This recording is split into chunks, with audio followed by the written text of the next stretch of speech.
Bueno, ahora parece que funciona. Does it? En fin, lo primero, un aviso. La segunda charla de hoy tendría que ser la de Fernando de Felipe. Finalmente no puede venir por problemas familiares. Y bueno, pues se emplaza al año que viene. Y en su lugar, pues estaremos ese espacio que había charlando con Jorge Fornés de sus últimos trabajos. Un poco para que lo sepáis. Y bueno, más allá de eso, pues vamos a empezar ya con la primera charla de hoy, en la que tengo la suerte de compartir escenario por primera vez en estas jornadas del cómic de Avilés con Ramón Capérez, que sin embargo en la jornada ya estuvo hace unos cuantos años como invitado voluntario, donde ya nos encantó y sabíamos que querríamos tenerlos con nosotros, mejor dicho, otra vez en el futuro cercano. No fue tan cercano, pero mira, finalmente aquí estamos y gracias a esto pues tenemos un montón de trabajos interesantes de los que hablar contigo y queremos repasando, como no, a través de las imágenes. No sé por qué me preocupo de hablarle al micro si no funciona. Mejor así. Entonces, como es la primera vez que hablamos contigo en el escenario, y como es habitual y un poco típico, lo sabemos, pero en cierto modo también obligatorio, queremos empezar por el principio, ¿no? ¿Eras fan de cómic de niño? ¿De qué tipo de cómics eras fan? ¿Qué otras cosas te han influido? ¿Y en qué momento decidiste, oye, yo quiero y puedo hacer esto? When did you say, I want and I can do this for a living? I was introduced to comics through the newspaper, and through actually Spanish comics. My father would bring, I'm blanking on the character's name, Filemon. Yeah. And what was the other guy's name? Mortadelo. Mortadelo y Filemon. I love those two guys. And that was probably my first introduction to comic books when I was very young.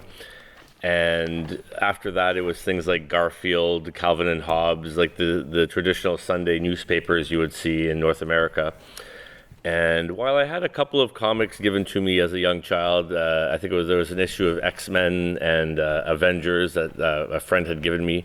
I didn't really get introduced to the idea of comics as the bigger stories and the bigger characters much later, till I was in late elementary school. Through a friend who was an avid collector, and I quickly fell in love with the medium. And I would begin creating my own characters and my own stories throughout high school, through college, but never really decided that it was something I wanted to do for the rest of my life. I knew I wanted to draw, I wanted to be an illustrator, a storyteller, but for some reason the connection never... there was never a connection in my brain where I could draw comics for a living. And it wasn't until I went to college where I met two individuals specifically. One was an artist who was working in science fiction illustration, and he was coming back to school to learn color. And another colleague and friend who had gone for a year to the Kubert School of Art in New York and couldn't afford to go the second year, so then he went to the Canadian school where I met him at. And it was through those two individuals where I learned the opportunities where I could freelance, where I could make a living doing comic books and illustrations for science fiction games, magazines, and all that kind of stuff. And it really opened up my eyes to the possibilities of what I could do.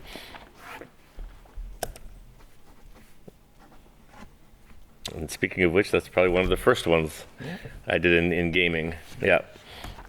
Pues lo cierto es que mi primer contacto con el mundo del cómic fue gracias a las páginas de los periódicos, gracias también a los cómics de Mortadelo y Filemón que mi padre traía a casa y que me encantaban, desde luego. Los primeros cómics que conocí, las primeras tiras de prensa, fueron las típicas, las tradicionales, pues desde Garfield a Calvin y Hobbes, lo que se solía encontrar habitualmente en las páginas de los dominicales o de los periódicos de los domingos en Estados Unidos. También recuerdo que me pasaron un par de cómics cuando era niño, de la Patrulla X y de los Vengadores, pero los leí y no me quedé con la idea de que aquello podía ser algo mucho más grande, con mucha más historia y muchos más personajes.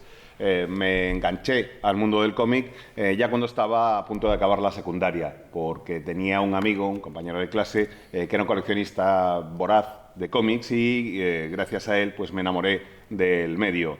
Y durante el instituto y la universidad pues me pasaba el rato dibujando. No es que pensara ya en aquel momento que había decidido que durante el resto de mi vida iba a estar haciendo cómics, sino que lo que sí que sabía es que quería ser ilustrador, narrar de alguna manera. Pero mi cerebro no establecía la conexión entre esas ganas de ser dibujante o narrador con la posibilidad de ser dibujante de cómics.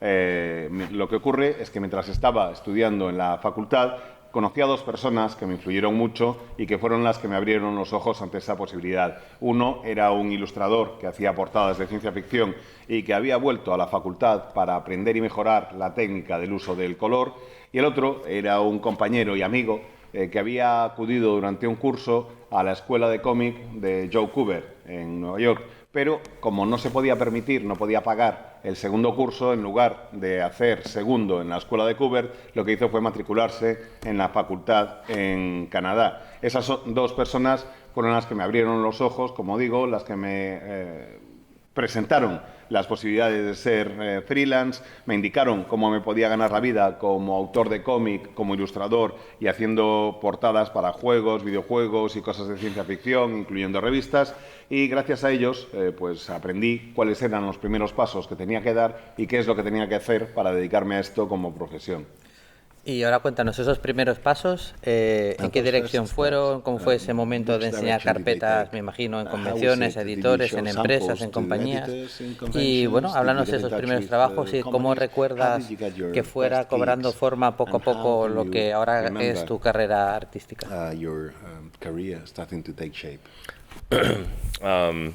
I was quite lucky right from the very beginning. After I decided to pursue art after my postgraduate studies, I took a year off and then I put together a portfolio. Basically, I have 6 images in 2 different styles, which I wanted to kind of try to get work with, and I sent them out to different publishers, mostly in the gaming industry. I had tried to do some comic auditions in New York a couple of times with no real interest, so I focused my efforts on science fiction, role-playing games like Dungeons and Dragons, and similar things.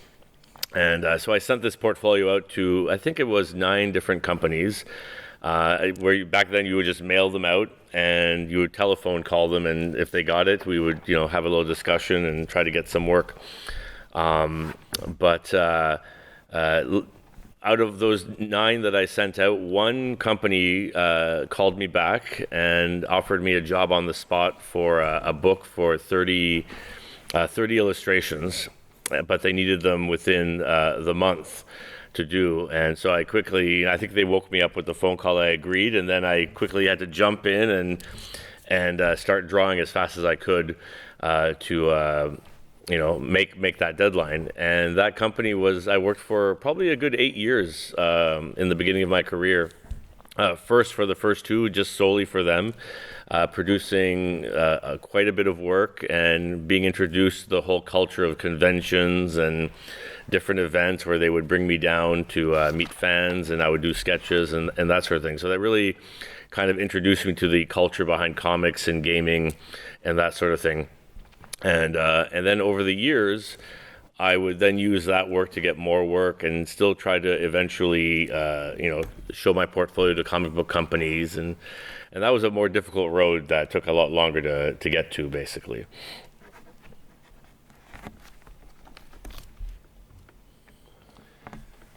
Pues por suerte, desde el principio de mi carrera, tuve más o menos las ideas claras. Cuando acabé mis estudios de posgraduado, decidí tomarme un año sabático y durante ese año sabático preparé una carpeta de muestras con 6 imágenes en 2 estilos distintos con los que pretendía conseguir pues algún tipo de encargo o trabajo. Y envié esa carpeta a distintas empresas. Me centré sobre todo en empresas de juegos, de la industria del ocio. Traté también de presentar muestras de páginas de cómic un par de veces en distintos salones en Nueva York y no hubo mucho interés por parte de las editoriales de cómic. Así que centré mis esfuerzos en editoriales que publicaban obras de ciencia ficción y en editoriales que publicaban juegos de rol tipo Dungeons and Dragons y demás. Y les envié a 9 empresas distintas el material que había ido preparando. Normalmente en aquella época lo que se hacía es que tú enviabas por correo ordinario las muestras, esperabas un tiempo prudencial, llamabas a la editorial o a la empresa para ver si habían recibido las muestras y ya, si había un poco de suerte, hablabas con ellos. De esas 9 empresas a las que les envié muestras, una me devolvió la llamada y me dijeron, oye, perfecto, te contratamos, te ofrecemos hacer 30 ilustraciones para un libro, pero las tienes que entregar en el plazo de un mes. Yo obviamente acepté la oferta, creo que me despertaron incluso con la llamada de teléfono y me puse de inmediato a dibujar como un loco todo lo rápido que pude para poder cumplir con esa fecha de entrega. Cumplí, se quedaron contentos y así dio inicio lo que fueron probablemente los 8 primeros años de mi carrera. Durante esos 8 primeros años trabajé 2 años casi en exclusiva para esa empresa y luego fui simultaneando con otras. Pero esta compañía fueron los primeros en que me llevaron al circuito de salones y de convenciones y que me enseñaron cómo eran los eventos, con ellos acudía, hacía dibujos para los aficionados, fui conociendo cómo funcionaba, pues eso, los salones, las convenciones y la industria de los juegos. Y durante este tiempo también me tiré varios años en los que seguía presentando mi carpeta en distintas editoriales de cómic porque no había renunciado a esa idea, aunque el camino fue mucho más largo y tardé bastante más en llegar a la meta. Bueno, por supuesto, te agradecemos que siguieras insistiendo, pero queremos ahora saber el momento en el que finalmente ese camino que se estaba tornando un poco más largo llega a una etapa interesante donde te dicen, oye, pues mira, pues sí, y encuentras trabajo ya en una de las majors, creo que empezaste en DC. Cuéntanos un poquito esos primeros trabajos y esa primera vez que se abre esa puerta. Well, even looking back, just using the artwork behind me as an example from Justice Society of America, if I recall, a lot of my initial relationships with comics began by going to conventions, showing my portfolio, but I would meet many different authors. So B. Clay Moore, Catherine Immonen, Scotty Young, who was a fan actually of my comic Butternut Squash, which we had some artwork earlier. And I would make friends with all these different writers and creators. And as their careers rose to prominence, they would often reach out to their editor and go, this like Scotty Young, for example, asked his editor if I could draw the Deadpool comic. And the editor was, I don't know who this guy is, but I'll give him a call. And that's how those jobs kind of came about, through building relationships over years at conventions. And at the same time, while doing this sort of work, I was also doing webcomics online because I have that. I'm always wanting to tell stories and create different things, and so I would just do these things to put out there and get my name circulating. The internet was fairly new at the time, and it was a great way to kind of get your work out to people to discover. So there were many different roads, I think, that led to my very first large opportunity, which was Tale of Sand, which that changed the course of my career quite distinctly. But before that, it was a lot of small opportunities, whether it was the webcomics, the small jobs through the writers I had encountered over the years, or even the gaming company where they gave me the opportunity to write and draw a graphic novel set in their world. So there's all these pieces, I think, that built towards the larger opportunity that came in 2011 with Tale of Sand. Las imágenes que estábamos viendo eran de la SJA, de la Sociedad de la Justicia de América. Y lo cierto es que, como os iba comentando, durante todos estos años había ido yendo a distintos salones y convenciones, presentando las carpetas de muestras, y mientras hacía eso, pues iba conociendo a otros aspirantes que luego se convertirían en profesionales. Conocía gente como B. Clay Moore, como Catherine Immonen, como Scotty Young, que era además fan de un webcómic que yo tenía que se llamaba Butternut and Squash, y nos fuimos haciendo amigos. Y según sus carreras iban despegando, pues ellos le decían de vez en cuando a sus editores, oye, que si necesitas a alguien, tengo este colega que es bueno, ¿por qué no le llamas? De hecho, Scotty Young consiguió que el editor de Masacre, de Deadpool, me llamara en un momento determinado y me dijo, mira, es que no sé quién eres, pero Scotty te ha recomendado. Y así es como, y me dijo que te llamara. Y así es como, gracias a las relaciones que se iban entablando con el paso de los años en los distintos salones, pues fui consiguiendo encargos aquí y allá. También publiqué algún que otro webcómic, más que nada porque quería contar mis propias historias, quería hacer cosas que fueran distintas y había diferentes medios de lograr que tu nombre empezara a sonar a los lectores y a los aficionados. Uno de ellos era Internet, que en aquella época pues, era algo todavía bastante novedoso y era un buen medio de dar visibilidad a tu obra. Así que diría que más que una sola carretera, fueron distintos caminos los que me fueron llevando a la que considero mi primera gran oportunidad, que fue Un cuento de arena. Antes de eso, y que fue la obra que realmente cambió el rumbo de toda mi carrera. Antes de eso, pues había ido haciendo, como os digo, los webcómics, algún que otro trabajo esporádico aquí y allá, gracias a amigos, e incluso había podido hacer una novela gráfica para la empresa para la que trabajaba, que me habían dado permiso para hacer una novela gráfica, como digo, encargarme el guión y dibujo de una novela gráfica ambientada en su mundo. Diría que fueron varias piezas las que fueron encajando poco a poco hasta tomar forma en la oportunidad de hacer Cuento de Arena en 2011. Pues bueno, Ramón, llegamos a Cuento de Arena, primera etapa a la que ya estaba desesperado por llegar. Me parece un TVO extraordinario, me parece que los Eisner que ganasteis son pocos y me parece una de las historias más bonitas. Primero, yo era un público cautivo porque yo soy muy fan del universo de Jim Henson, ¿no?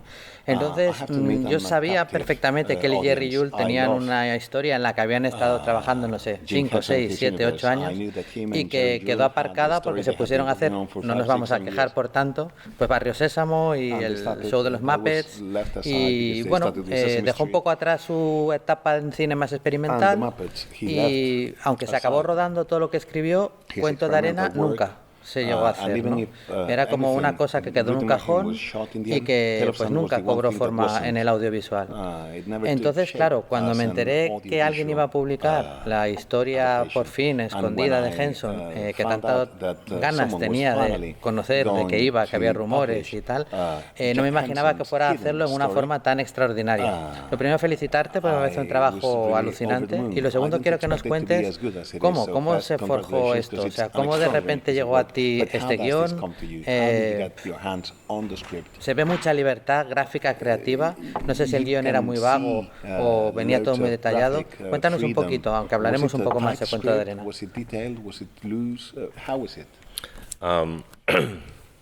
So the project came about because the company Arkea, who published the book, had opened a deal with the Jim Henson Company where they were to produce new content for things like Fraggle Rock, Dark Crystal, The Labyrinth. But they were also given permission to go through the archives where they are in New York and to search and discover things that maybe were never produced or never created from old sketches. And there was always the rumor of this mysterious script that Jim and Jerry had written back in the late 60s that was never produced due to lack of interest from companies and the changing landscape of their own careers. So when the script was found, they began reaching out to different artists, and it was fascinating because I can't remember who the exact individual, but it was a colleague in the industry who knew my work from webcomics. And some of my early work for DC and Marvel had recommended the company reach out to me.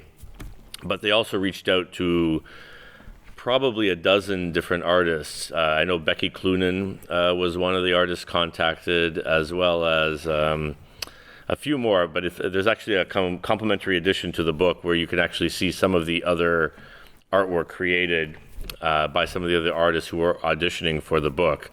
And when I mean auditioning, each of us who was contacted was asked to do a page of the book to kind of share how we would interpret the screenplay. And both the company, Arkea and Henson, had to both approve the creator that was involved, basically. And they liked what I did best, and that's what led to me actually producing the book. you want me to take a break and you can do that? And then I can jump back in. You And, can yeah. keep going. Oh, you want me to keep going? Oh, yeah. Oh, okay. So basically, given the script, when I first auditioned, the script was, I'm not going to lie, very weird, very strange.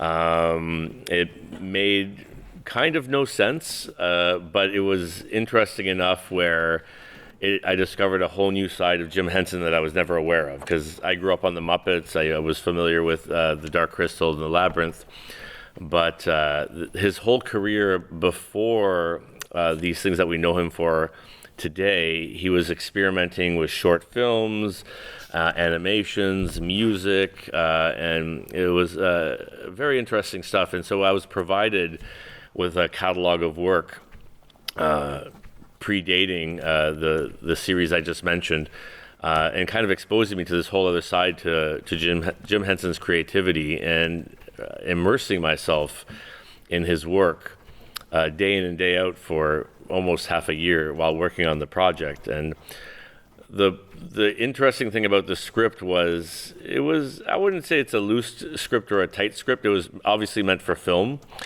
So there were no page cuts, there were no panel cuts. And also it was very reliant on music.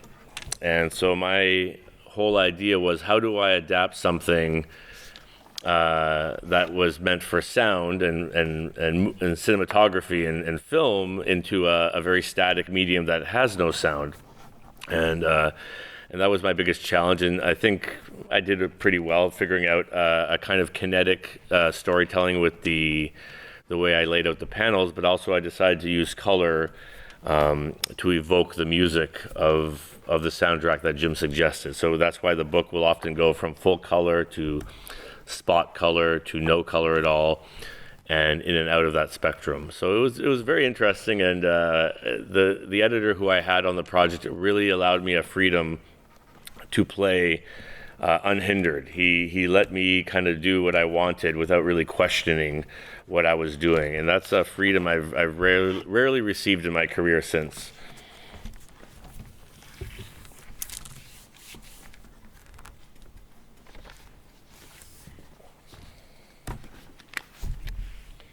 El proyecto surgió gracias a que Arcaia, la editorial que acabó publicando el libro, había firmado un acuerdo con Jim Henson para crear nuevo material ambientado en cómic, claro, ambientado en el universo de Fraggle Rock, de Dentro del Laberinto, de Cristal Oscuro. Pero también en ese acuerdo se incluía el conceder permiso a la editorial para rebuscar entre los archivos de Henson que estaban situados en Nueva York. Y allí podría surgir nuevo material pues basado en dibujos de Henson o en historias incompletas o lo que fuera. Y efectivamente había esos rumores de que Henson tenía un guión que había escrito a finales de los años 60 o 70 con Jerry, y que no había llegado a producirse, no había llegado a convertirse en realidad, porque no había suscitado el interés de las empresas cinematográficas. Así que cuando se encontró ese guión y se comprobó que realmente existía, Arcaia se lo ofreció a varios dibujantes. No sé quién sugirió mi nombre en esa lista de dibujantes a los que ofreceré el guión. Sé que es alguien a quien le gustaba mi trabajo con los webcómics y que le gustaba lo que había hecho con las grandes editoriales, pero el caso es que se pusieron en contacto conmigo y con por lo menos una docena de autores en total. Sé de buena tinta que se lo ofrecieron también a Becky Clunan y a otros. Y el editor nos dijo que quería que hiciéramos una prueba, que quería ver cuáles eran los distintos enfoques que teníamos y que todos teníamos que hacer como una especie de audición, un casting o una prueba. Y cuando digo prueba, me refiero literalmente a eso, a que nos pidieron a cada uno de nosotros que hiciéramos una página indicando cómo queríamos interpretar ese guión, qué forma le íbamos a dar en cómic al guión original. El caso es que, además, una vez presentabas esa página, tanto Arcaia como Henson tenían que aprobarla. Y entiendo, por lo que he visto, que de todos los dibujantes, pues el que más les gustó fui yo. De todas las pruebas, el que más les gustó fui yo. Lo cierto es que el guión es un guión bastante extraño, un guión bastante raro, que en cierta forma no tiene sentido. Es un guión, de todas formas, que me parece brillante porque me permitió adentrarme en una faceta de Henson que me resultaba totalmente desconocida hasta entonces. Una faceta que no tenía nada que ver con él como creador de los Muppets, de Cristal Oscuro, de Dentro del Laberinto, sino que era una faceta de cómo era Henson como creador antes de esas series. Hasta aquel momento, hasta crear esas series, Henson se había dedicado sobre todo al cine experimental, a hacer cortos experimentales, a jugar con animación, con la música, y estaba encontrándome con un catálogo de su trabajo previo a las series que he mencionado. Así que me lo leí y me lo pasé absolutamente de maravilla. Estaba descubriendo un lado nuevo de la creatividad de Henson, y durante medio año pude sumergirme día tras día en su obra e ir conociendo mejor su forma de trabajar. En cuanto a tipo de guión, no diría yo si es un guión muy suelto, muy libre o muy detallado. Es un guión de cine. Por tanto, no había ni la planificación en páginas, ni en escenas, ni en viñetas, y eso lo tuve que ir haciendo yo. Y además era un guión era un proyecto en el que la música iba a desempeñar un papel muy importante, y eso me planteó un verdadero reto, porque claro, era una historia que se iba a contar con imágenes en movimiento y con mucha música, y yo estaba intentando adaptarla a un medio que es muy estático y que no tiene ningún tipo de sonido.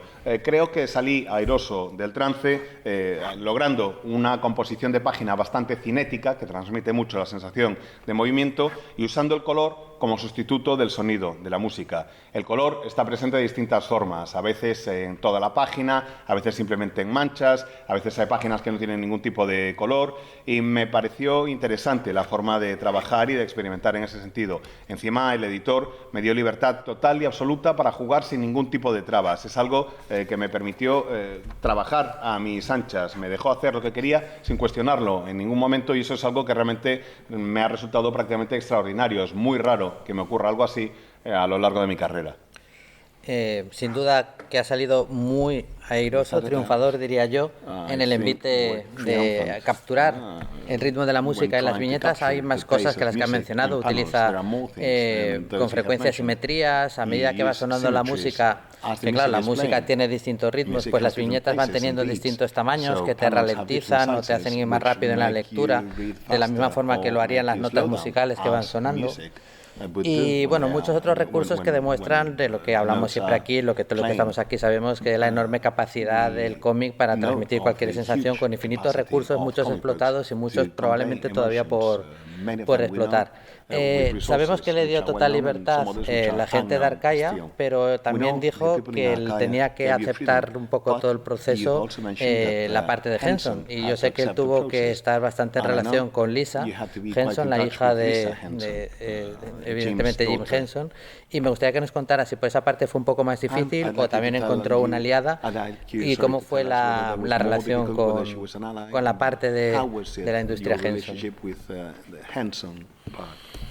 The Henson family was actually quite supportive. I met Lisa, who at the time was the head of the Henson Company, and I believe she still is, but I'm not sure. And when in LA, I would often go to their offices, and we'd have lunch, and she would share stories with me about her father and their family trips through the desert when they would go on summer vacation. She even shared some of her father's favorite colors and things like that. So it really gave me an insight into the individual, who I only knew as obviously a creator of films and different things.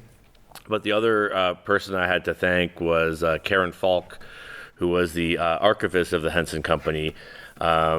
And she would supply me with DVDs and videos of Jim's experimental work from his college years, from after his education, where he would be playing with cutout paper shapes, colors, palettes, animations, connecting them to music, as well as a short film he did called Timepiece, which I think he won an Oscar for, or he at least was nominated for an Oscar.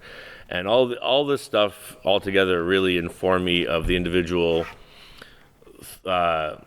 who wrote the Tale of Sans screenplay, basically, and this is obviously my interpretation of that screenplay and what I felt I saw in the screenplay. And what I saw was Jim as a young artist struggling and trying to break his way into an industry which he wasn't having any luck with. And it was funny, while I was working on this project, I began to relate to Jim's own, what's the word I'm looking for, his own troubles and tribulations in the industry. And sometimes those actual things that you have to fight against are actually sometimes your own shortcomings or your own walls that you put up to prevent yourself from getting places. And I truly began to relate to that. I saw that in the work, and that's the kind of thing I saw Jim trying to share in the work with his character Mac, and how Mac is stuck in a vicious circle, never ending, completely repeating because of his own decisions and choices in his life. So it was very much a full picture of just chatting with Jim's family and the archivist Karen, and even my editorial team, who are quite would call me up. My editor would always smoke up before going to bed, and he would call me quite high and have discussions about Jim Henson, and as I would work into the night, and all these things just kind of made the perfect stew, I guess, or the perfect concoction that created the book, basically. And I don't think it could have happened any other way.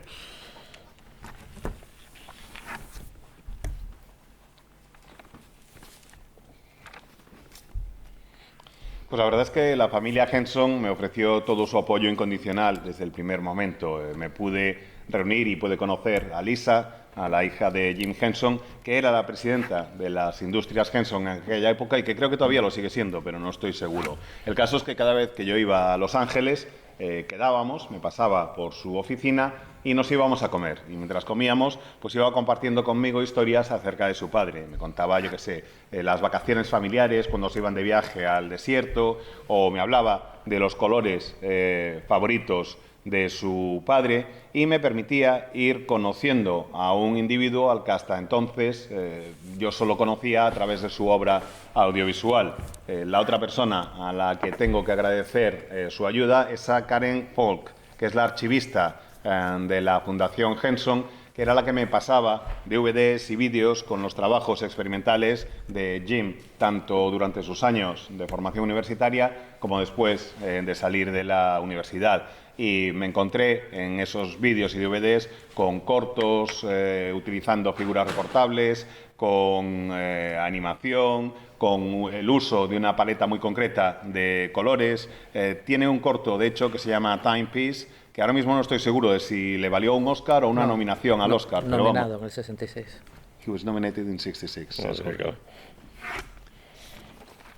Pues se le valió una nominación al Oscar. Y todo eso me permitió ir conociendo mejor a la persona que había escrito el guión, que se titulaba Cuento de arena. Yo lo que hice fue tratar de dar mi propia interpretación a ese guión. Y la interpretación que yo hice era la de Jim como un joven artista que tiene problemas para entrar en la industria cinematográfica y que lo intenta una y otra vez sin suerte.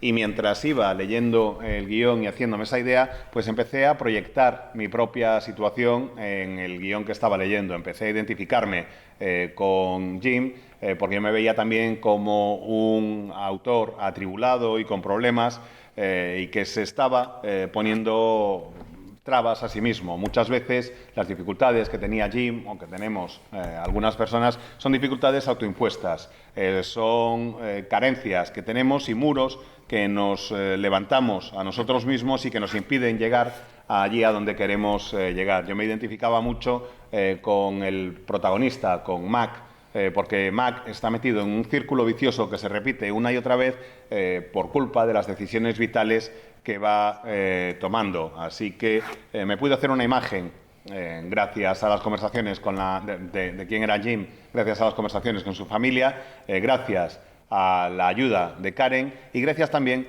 a mi equipo editorial, al grupo de editores que me echaron una mano, porque es que cada noche mi editor me llamaba y tenía la costumbre de llamarme fumado hasta las trancas. Entonces, claro, él empezaba allí, colocado como estaba, a desbarrar conmigo acerca de Jim Henson y me hacía compañía mientras iba adentrando la madrugada y yo trabajaba en las páginas del cómic. Creo que fue eso, la combinación de todos esos factores, lo que sirvió para crear un caldo, una receta, una pócima perfecta, que es la única que hubiera podido permitir que el libro saliera como salió. Y claro, salió como salió, tuvo la acogida que tuvo y tuvo el resultado también que evidentemente del que llevamos hablando y se te abrieron las puertas, me imagino, de par en par. Supongo que se notó, como tú dijiste, una gran diferencia en cómo sería recibido cuando ibas a cualquiera de las grandes editoriales o que tal vez ellas mismas se pusieran en contacto contigo. Pero es cierto que a partir de ahí ya comenzaste a trabajar de una forma prácticamente constante, además con personajes pues muy relevantes. Estuviste pues en el arco de los mutantes que hizo Jason Aaron, el relanzamiento del personaje de Nova, ¿qué más? En Spider-Man, en un montón de colecciones diferentes. Tan diferente fue incluso la relación con las grandes editoriales a partir de ese momento y de toda esta época larga de trabajos de los que habitualmente hablas mucho, ¿cuál es ese del que te suelen preguntar menos, pero del que tú estás especialmente orgulloso? What you did for Marvel, what's the work you're proudest of, or when they ask you less about? Yeah, it was very interesting. All the companies who I tried to get work from before Tale of Sense suddenly came calling, which was obviously very flattering. And as you mentioned, I had the opportunity to work with some of the best authors at the time, from Jason Aaron to Dan Slott, Jeff Lemire, and now Chip Zdarsky as well. And out of all those series, I think the one probably I'm most proud of would be, I guess, I would have to choose two for two different reasons. One is Spider-Man Learning to Crawl, which I did with Dan Slott. And Dan, we worked very much a Marvel style, which is a very minimal script, where I would then break down the comic and create my own storytelling, which is what, after working on Tale of Sand, I prefer. Whereas when working with someone like Jason Aaron or Jeff Lemire, it's a full script where everything is broken down for you. Excuse me. But with Learning to Crawl, the fascination was we were going back to Spider-Man's beginnings and we were filling in the gaps between issues, between panels, if you will. And I was kind of mimicking Steve Ditko's work a little bit and kind of playing in the Marvel of yesteryear. The other book I would probably be most proud of would be the relaunch of Nova, which I did with Jeff Loveness, the co-writer on the book. And that, for the reason, was I was actually given the opportunity to write the series along with Jeff. And we would split the each issue 50-50, where I would write half and he would write half, and then we would kind of bring them together. So that, for very much the reason, allowing me the opportunity to do something that I found was very difficult to get from Marvel, which was the opportunity to write. I'm most proud of that work as well. And the series got canceled, unfortunately, early on, but to this day, we still have plenty of fans coming to us at shows saying that we were ended far too soon because they were really enjoying the series. As for which one I get asked the least about, it would probably be Nova, I guess, because the character was a younger character. He didn't have as much of a following, say, a Spider-Man or Hawkeye. Hawkeye I get asked about the most, as with X-Men, basically.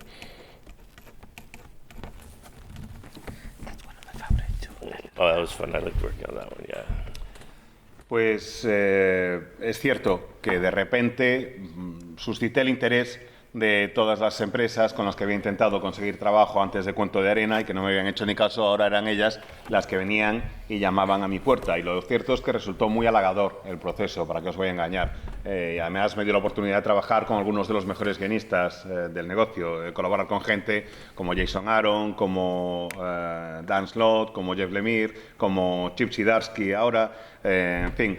De entre todos los proyectos que hice en esa temporada, diría que el que estoy más orgulloso pues no es uno, sino que son dos, y son dos por dos motivos muy distintos. Uno es una serie que hice con Dan, era un proyecto con Spider-Man que se llamaba Aprendiendo a Trepar, que era un proyecto hecho al estilo Marvel, es decir, Dan me enviaba un guión básicamente con la historia en términos generales y luego yo tenía que crear la estructura desde el punto de vista narrativo. Y esa es la forma en que me gusta trabajar desde que hice Cuento de Arena. Esa es la manera en que más disfruto. En el caso de los guiones de Jason Aaron o de Jeff Lemire, que estaban muy bien, eran guiones completos, eran guiones detallados y me obligaban o hacían que siguiera más sus indicaciones. Pero en Aprendiendo a Trepar lo que hicimos fue retomar al personaje, al trepamuros, al principio de su carrera. E íbamos rellenando huecos entre los primeros números, contando lo que ocurría entre los primeros números de Spider-Man e incluso en algún caso contando lo que ocurría entre viñetas. Y al hacerlo pude imitar el estilo de Steve Ditko e imitar la forma de hacer cómics de la Marvel de antaño. También el otro proyecto del que estoy más orgulloso es Nova, lo que hice con Jeff Loveness, básicamente porque pude ser co-guionista del proyecto. Nos lo repartíamos, Jeff y yo, al 50%. Cada uno escribía la mitad del número y luego ensamblábamos las dos mitades. Y el motivo por el que estoy tan contento de ese trabajo es porque es realmente difícil que Marvel te ofrezca la oportunidad de escribir un guión si eres dibujante. Estoy orgulloso del resultado, aunque es cierto que la serie se canceló bastante pronto y a pesar de eso sigue habiendo muchos aficionados que se nos acercan en salones a preguntarnos qué planes teníamos y a decirnos que es una pena que cerraran la serie porque la cancelaron demasiado pronto. En cuanto a cuál es la serie de la que menos me preguntan, pues probablemente sea precisamente Nova. También supongo que porque era un personaje relativamente joven, que no tenía tantos seguidores como Spider-Man u Ojo de Halcón. Y los proyectos por los que más me preguntan son precisamente, o los personajes por los que más me preguntan, son precisamente Ojo de Halcón y Los Mutantes. Mientras seguimos viendo imágenes de esta etapa, antes de pasar a otro cómic suyo que me parece especialmente relevante, a veces cuando pones todas las imágenes de los autores juntas y las vas proyectando, te das cuenta de ciertas, no sé, tendencias o aspectos de su trabajo que son constantes, ¿no? Uno de ellos, por ejemplo, es que puede que sea uno de los autores que con más frecuencia y de una, yo creo, forma mucho mejor y más adecuada trabaja con la doble página, pero no como una doble splash page, sino como una composición, como un cuadro a través del cual recorrer la mirada del lector a través de ello. Yo no me creo que todos los guionistas con los que trabajen casi todos los cómics le pidan esto, pero me imagino que es algo que él aporta desde su storytelling como dibujante, ¿no? Me gustaría que nos contaras de esa concepción que tienes con tanta frecuencia de un bloque sobre el que desplegar un poco una unidad que en realidad serían dos páginas, vistas como dos páginas. Yeah, one thing I love to do, you're very right, is treat the double page spread as a full spread, whether it's in Hawkeye. And oftentimes this will be me playing with the script. So something that the page above would be two different pages in the script, but then I would combine them. And obviously with certain series this is easier because there are no ads in the books and I can do whatever I want. With other ones like Marvel or DC, I have to ask them where I can combine pages, but I often like to look at the spread as an opportunity to do something unique to comics. And as you were going through some of the images earlier from Spider-Man, this is an area where I played a lot because, and I think this becomes more prevalent when I have a much looser script from the author instead of a tight script. Like the one you see, the Hawkeye one, that one there was actually proposed by Jeff. So that one was actually suggested by the writer. But most of the time, if a writer gives me a very loose script, I will interpret it and try to make the the double page spread, in essence, be like an opportunity to experience and explode the story in a certain manner, basically. So I try to use it to embellish a moment or a piece of the story that needs a bit more of an explosion behind its presence, basically. So I really try to pick and choose where it happens, and really try to make sure that it embellishes the moment. But I do like to use the opportunity to create something that's unique, that can only happen in comics, and with the overlaying of images or stories or panel counts or all that sort of thing. And that's something I definitely started with Tale of Sand, and I continued on into my other work after that. Because before Tale of Sand, I adhered too much to the scripts that were given to me, so I was afraid to experiment because I felt I had to do what the writer wanted. But after Tale of Sand, it gave me the confidence to actually do what I wanted and play. So oftentimes, the writers were actually quite great, going, "Yeah, do whatever you want. We trust you."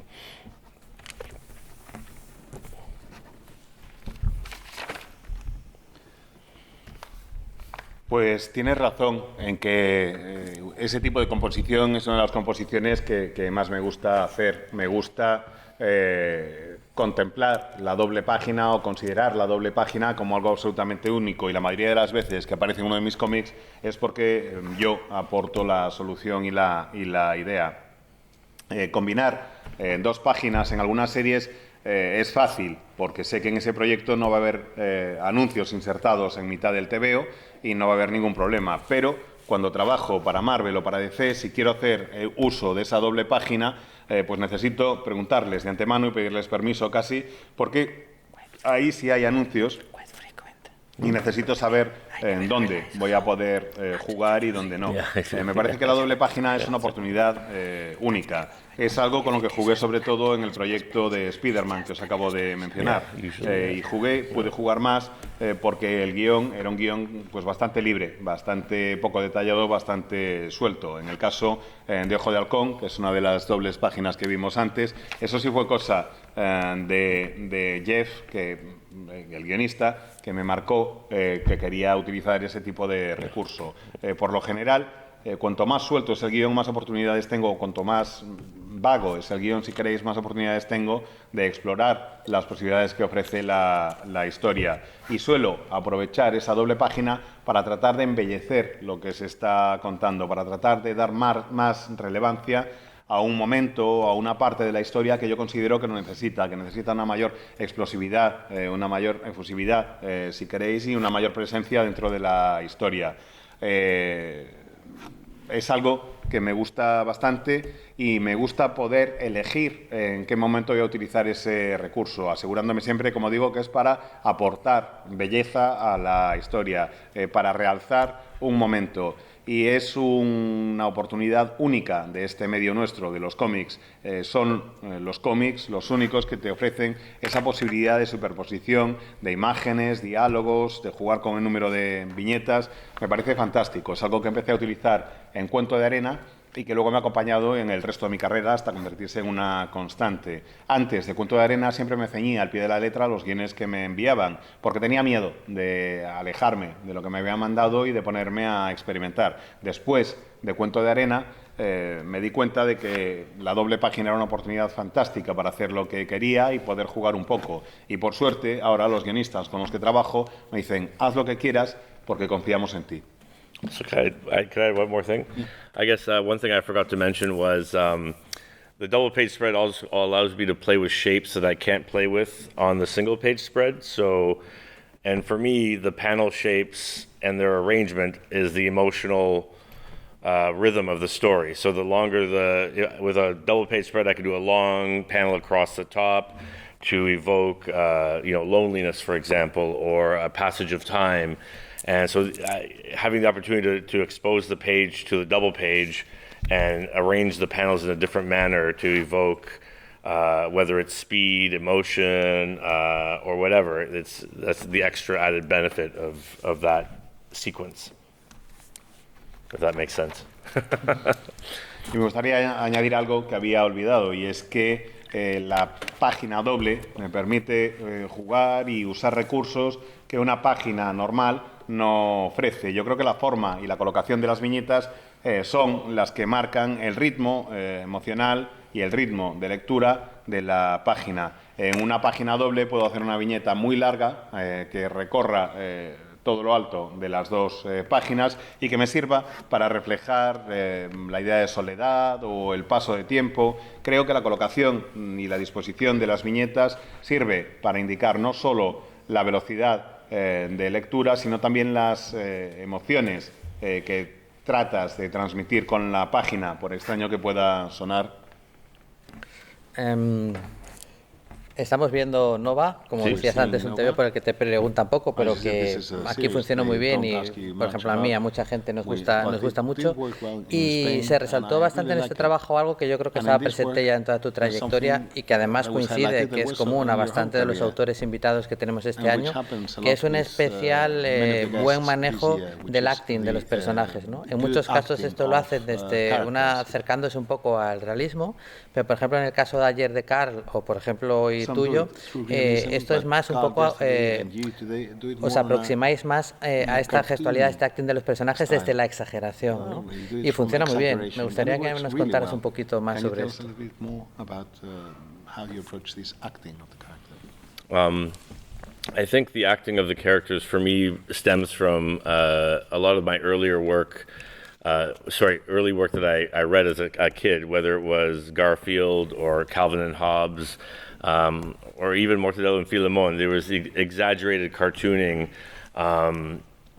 and after reading those kind of comics, I would create those kind of comics. So my initial love or my initial artistic style was always very cartoony. Some of the first images you showed up top were from a comic called Butternut Squash or Kookaburra, where the characters are very cartoony and exaggeration is used for the emotional impact. And I think that's just something in my visual language that has stayed with me my entire time throughout my career. It's something no matter how real I try to go, it's always there, and that cartooniness is, I guess, a part of my style that I've accepted, and rather than try to, I guess, hide it, I try to embellish it. Because, I mean, the reason I say that is because early on in my career, when I was trying to get work with, say, DC Comics, I was told I was too cartoony, and they wouldn't be able to give me any work. So I tried to obviously push in a different direction, a more realistic direction, which is quite common,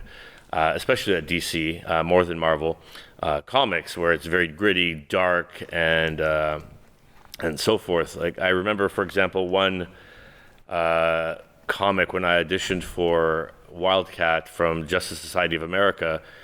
I did my first drawing of Wildcat for the editor, and I sent it in, and the writer was like, "Meh." The editor was. Actually, this is too cartoony. I don't think we can use you for this book. And so, like I said, give me 5 minutes, and I drew another Wildcat with a little bit harder edges, a little bit torn things, and blood spattered on his fist. And I sent it back in. It was very dark and very gritty.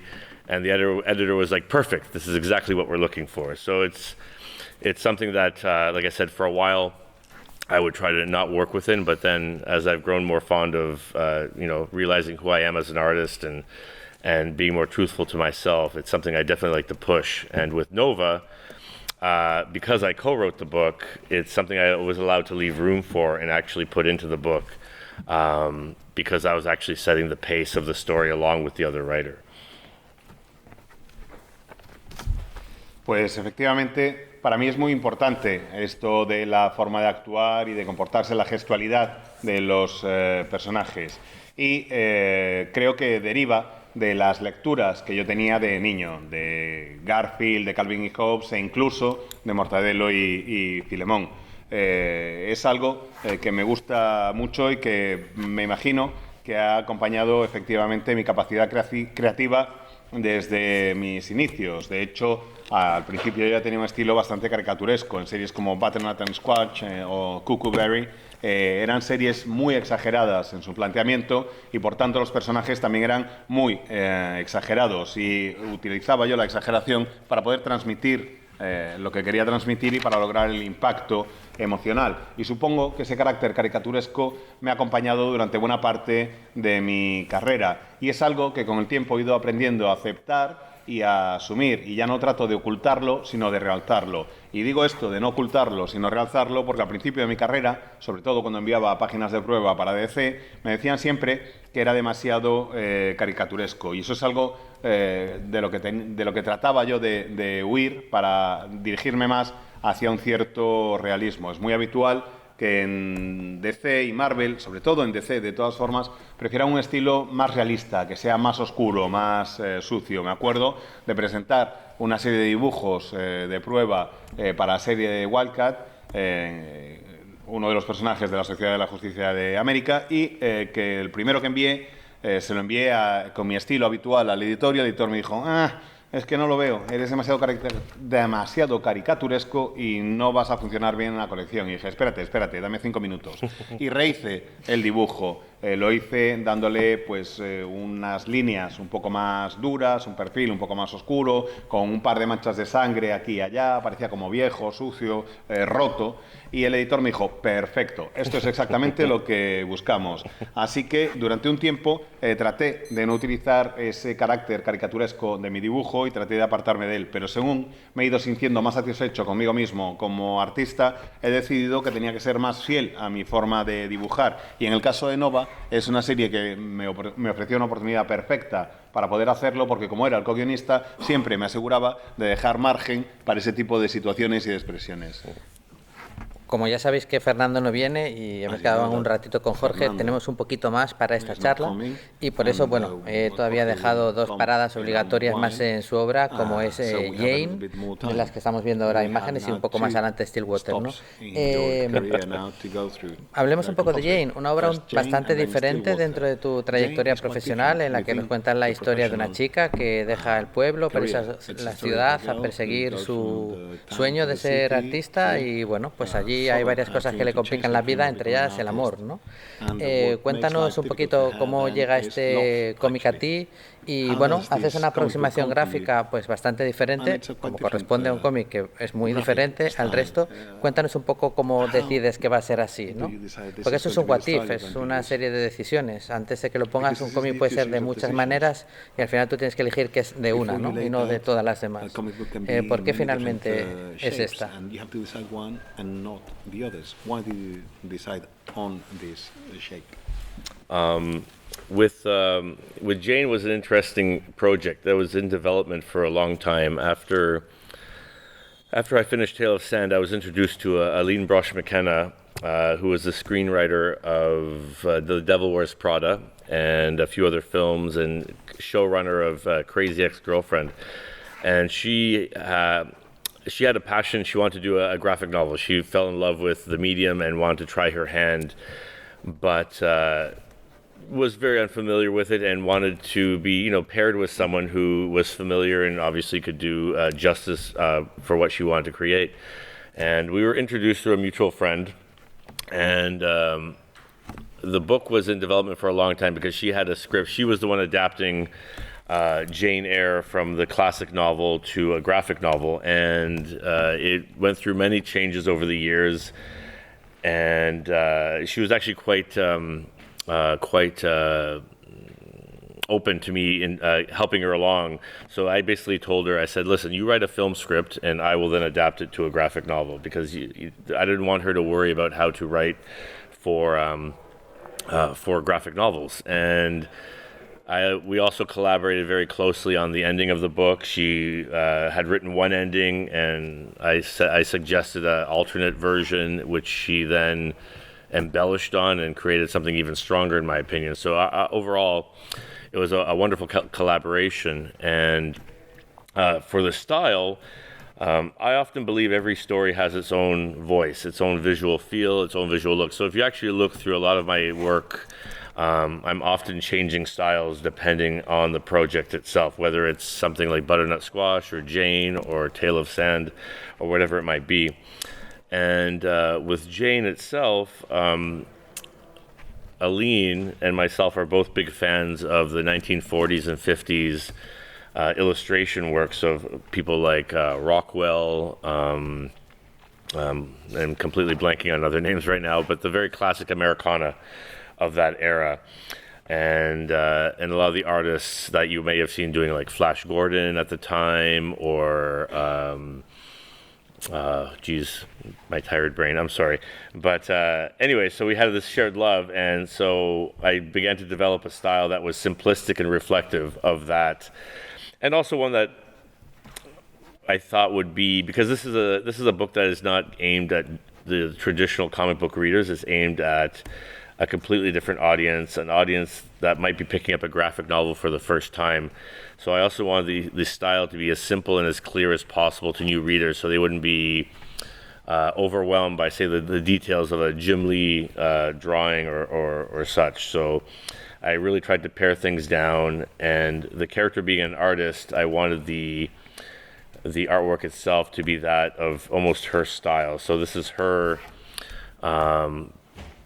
almost playing in charcoal and playing with different medium. And so the story and the style is a reflection of the character itself.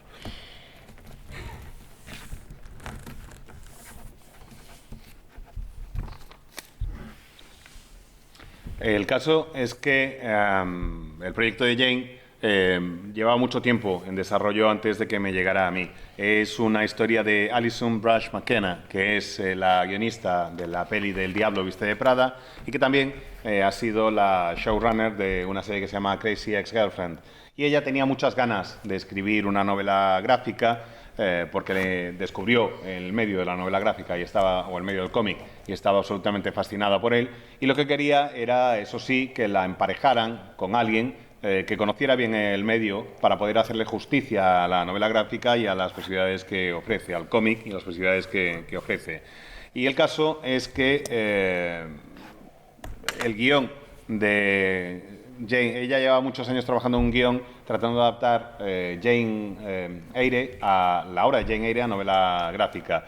Y ese guión había ido mutando mucho durante los años y no tenía claro ella qué es lo que quería hacer ni cómo quería hacerlo. No sabía exactamente cómo hacer lo que quería hacer, mejor dicho. Entonces, por suerte me encontré con una persona que estaba abierta a las sugerencias y a las posibles ayudas y yo le dije, mira, escribe el guión de la novela gráfica como si fuera el guión de una peli.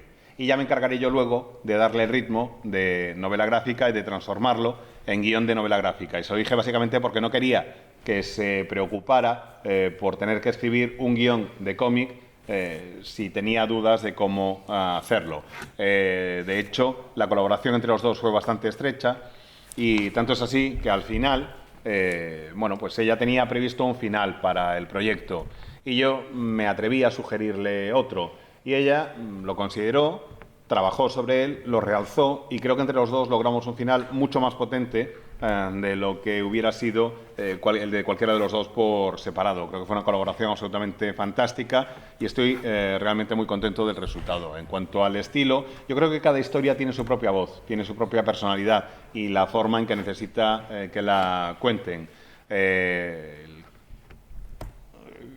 Mi estilo, de hecho, ha ido cambiando mucho a lo largo de los años, a lo largo de mi carrera. En Butternut and Squash es un estilo muy distinto al de Cuento de Arena, es un estilo muy distinto al de Jane, y voy tratando de cambiar ese estilo, adaptándome a las características de la historia, sea la historia la que sea. En el caso de Aline, bueno, pues resulta que los dos nos encantan las ilustraciones de los años 40 y 50, la obra de pintores como Rockwell, entre otros muchos, que no me salen ahora más nombres, o de los ilustradores que hacían Flash Gordon y más series, que estoy ahora mismo con el cerebro frito y no me salen otros nombres. El caso es que lo que yo quería para la obra era un estilo que fuera sencillo, que reflejara exactamente eso, ese tipo de ilustración, ese tipo de obra de los años 40 y 50. Básicamente porque este proyecto es un proyecto que no está destinado a los lectores habituales de cómics, sino que está pensado para otro tipo de público. Uno que coge un cómic o una novela gráfica por primera vez. Quería que fuera, por tanto, un estilo claro, un estilo sencillo, un estilo que permitiera al lector seguir tranquilamente la historia y no un estilo muy sobrecargado de detalles que le abrumara, como podría ser en el caso de un dibujo de gente como Jim Lee u otros. estoy contento con ese estilo porque además el estilo gráfico que utilizamos sirve también para reflejar el estilo de ella como artista, el estilo de la protagonista como artista, ya que ella es artista, con el estilo que estoy utilizando al hacer las páginas reflejo el estilo que ella misma tiene como artista, con el uso de carboncillo, con el uso de distintos medios y básicamente juego con el estilo de dibujo también para reflejar cómo es el personaje. Y bueno, vamos a acabar con la última parada obligatoria, que es Stillwater, la serie cuya recta final ya estás, ya lo decía Quinn en Los Inmortales, quien quiere vivir para siempre, ¿no? Y Stillwater toca un poquito este tema, ¿no? ¿Qué sucede si formas parte de un grupo de gente y sabes que no vas a morir? Entonces, cuéntanos tú un poco lo que quieras de esta colección para que, ¿cómo les convencerías de que suban arriba y se compren los primeros volúmenes? I mean, it's an interesting premise because immortality, people think it's a gift. It would be a wonderful thing to live forever. But in reality, it's a horrible thing, especially if the rest of the world keeps moving on and you're stuck in a place where you can't change, you can't see your family, you have to hide your existence because if people found out you were immortal, they would hunt you down and kill you. By taking you out of the town where you can die. So it's an interesting psychological story in the sense that the curse, as we call it in the book, is really an exploration of how people deal with this immortality and the horrors that it can bring to not only people but a society. Especially in isolation. And the idea came from Chip Zdarsky, the writer, who grew up in a small town called Coldwater, and he often would always reminisce as how no matter how much the rest of the world changed, these small towns remained the same, with the same people and the same petty arguments and their own kind of internal laws. And he kind of just took that idea to a point of exaggeration where this small town in middle America is bestowed with immortality, and how the people deal with that by staying hidden, but also, given this freedom to do whatever forever, but they're trapped in this small town of no more than, 2,000 people.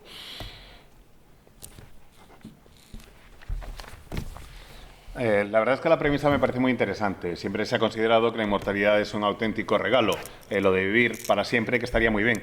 Pero yo creo que no lo es tanto. Es más bien aterradora la idea de que el mundo sigue adelante, sigue avanzando, sigue cambiando y tú no puedes acompañar esos cambios. No puedes ver a tu familia, no puedes desvelar tu existencia, porque si lo haces, si descubre el resto de la humanidad que eres inmortal, te matarán. Porque claro, si te sacan del pueblo donde ocurre la acción, sí que puedes morir. Me parece un experimento psicológico muy interesante, tratar de explorar cómo viviríamos la inmortalidad, qué es lo que supondría para el ser humano, tanto a título individual como sociedad. Sobre todo desde la perspectiva del aislamiento que supondría, según esta premisa. La idea se le ocurrió a Chip Zdarsky, que creció en un pueblo en mitad de la nada en Estados Unidos que se llama Coldwater. Y siempre me cuenta que él tenía la sensación de que todo el mundo cambiaba, de que el mundo iba evolucionando y que la vida en ese tipo de pueblos perdidos en mitad de la nada eran siempre igual, no evolucionaban en absoluto, que siempre veía la misma gente, que siempre veía el mismo tipo de discusiones mezquinas y que todos estos pueblos tenían una especie de leyes internas o funcionamiento interno. Bueno, a partir de esa idea, de esos recuerdos de Chip, él lleva a cabo un ejercicio de exageración y crea un pueblo en mitad de Estados Unidos al que se le concede la inmortalidad, pero que tiene que vivir oculto. Y un pueblo en el que nada cambia y en el que nunca hay más de un torno a unos 2.000 habitantes. Pues hasta aquí hemos llegado. Fijaros, hemos tenido la suerte de compartir una hora y un poco más con uno de los autores más interesantes del actual panorama del cómic internacional en general y cómic USA en particular. Y hemos hablado con él de algunos de los personajes que más nos gustan, de algunas de las últimas, para mí, obras maestras como este Cuento de Arena. Y hemos hablado de las posibilidades que ofrece este medio que tanto nos gusta, ¿no? De cómo ver y utilizar un bloque cuando abres el el cómic y despedazarlo para contar como quieres, y cómo la estructura de las viñetas transmite sensaciones, el color para sustituir a la música, igual que otros trucos artísticos, porque es un lenguaje maravilloso y es un muro excelente en el que un montón de gente va poniendo ladrillos y luego otros los van aprovechando, y al final pues es un edificio fantástico que todavía está en construcción, porque cada vez vamos viendo más y más recursos gracias a gente con el talento como Ramón. Sin embargo, nos hemos sacado muchas cosas fuera. Nos hubiera gustado, me hubiera gustado, no lo he hecho lo bastante bien, o era imposible condensar toda su carrera en esa trayectoria, en esta hora y pico, hablar de su trabajo como portadista, porque me parece especialmente reseñable, o que nos contara alguno de los trapos sucios de sus compañeros de estudio y de cómo era vivir en ese estudio con Carl y otros, pero bueno, nos quedaremos con las ganas, o luego en el compadreo que se establecen en las jornadas intentaremos que nos lo cuente. Yo quiero darte las gracias por volver a las jornadas, esta vez como invitado oficial. Estamos encantados de ello, por llevarnos a mundos cercanos, realistas, o a mundos lejanos o imposibles, y por hacer que nos sintiéramos en todos ellos como en casa.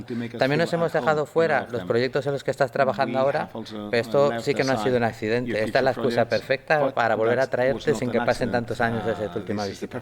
Y para que sigas con las mismas ganas, qué mejor manera que despedirte como hacemos siempre con la gente que queremos, con un muy fuerte aplauso. Muchas gracias, Ramón. Thank you. Thank you, man. Thank you.